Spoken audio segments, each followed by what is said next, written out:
Andriamanitra manokana tompoko miarabantsika rehetra ny fiangonana Kristam-basia androany dia mpifaliana no amakinay anareo indray ny rafisoty fahamarinana.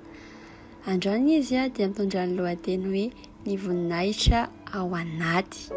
Ny tenin'Andriamanitra nalaina dia ao amin'ny Korintiana 1 toko 14 andininy 2 amin'ny anaran'i Jesosy, fa izay miteny amin'ny fiteny tsy fantatra tsy miteny amin'ny olona fa amin'Andriamanitra, satria tsy misy mahalala azy fa amin'ny fanahy no itenenany zava-miafina.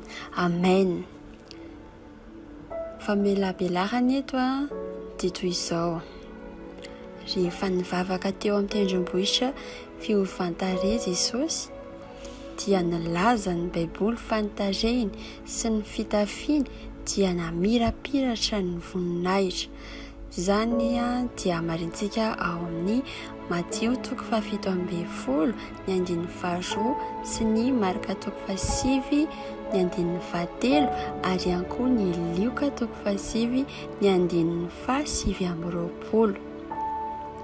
Ny voninahitra izay namirapiratra tamin'ny alalany dia tsy fisehon'ny zavatra indray mandeha ho an'ny olona, fa zavatra nitranga isan'andro ao amin'ny fanahiny. Nahiratra nefa ny mason'izy ireo tamin'io fotoana io ho vavolombelona. Toy izany koa ny voninahitran'Andriamanitra dia mitoetra ao anatintsika, na dia tsy hita maso foana aza izany dia hitantsika ety ivelany foana izy io, fa misy izy io ary indraindray dia mety ho hitan'ny hafa izany. Indray mandeha monja ohatra no nitrangana izany tao amin'ny fanompoana foy nataon'i Stefana ao amin'ny Asan'ny Apôstôly toko 9. Stefana dia voalaza fa lehilahy feno finoana sy ny fanahy masina, nanafakakana izy sy famantarana lehibe teo amin'ny vahoaka. Nentina teo anatrehany Sinedriona ao amin'ny izay antsoina hoe Sinedriona izy na koa hoe konsilin'i Jiosy. Izy rehefa avy nabangaina ho ny teny ratsy a Mosesy sy an'Andriamanitra. Rehefa nijoro teo anatrehany filan-kevitra izy mba hiaro tena dia hoy ny Baiboly ny anaran'i Jesosy, ary izay rehetra nipetraka tao amin'ny Sinedriona dia nibanjina ny Stefana, ka hitan'izy ireo fa ny tarehiny dia tahaka ny tarehin'anjely. Izany dia hitantsika ao amin'ny Asan'ny Apôstôly toko 9 ny andininy 10. Nahita ny voninahitra teo amin'ny tavan'i Stefana izy ireo.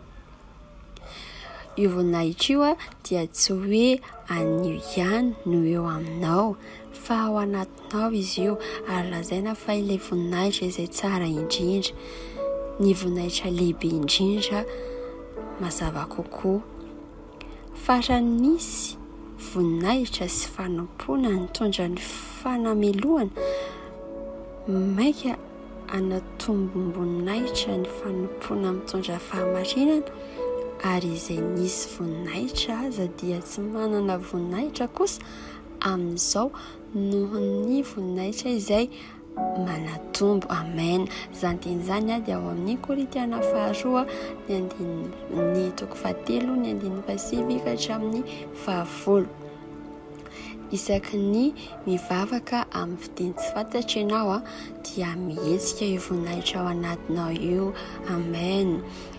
Tsy miresaka momba ny vavaka foy na hoe vavaka tsindraindray amin'ny fiteny tsy fantatra izay ataon'ny hafa fa miresaka ilay eninao rehefa mivavaka amin'ny fiteny tsy fantatra mirehitra sy amin'ny kafanam-po avy amin'ny fanahinao. Mahery vaika izany azadina rehefa eo amin'ilay eninao manomeny aminao rehetra anaty vavaka iny amin'ny fotoana toy izany dia eo no eo ny fikorian'ny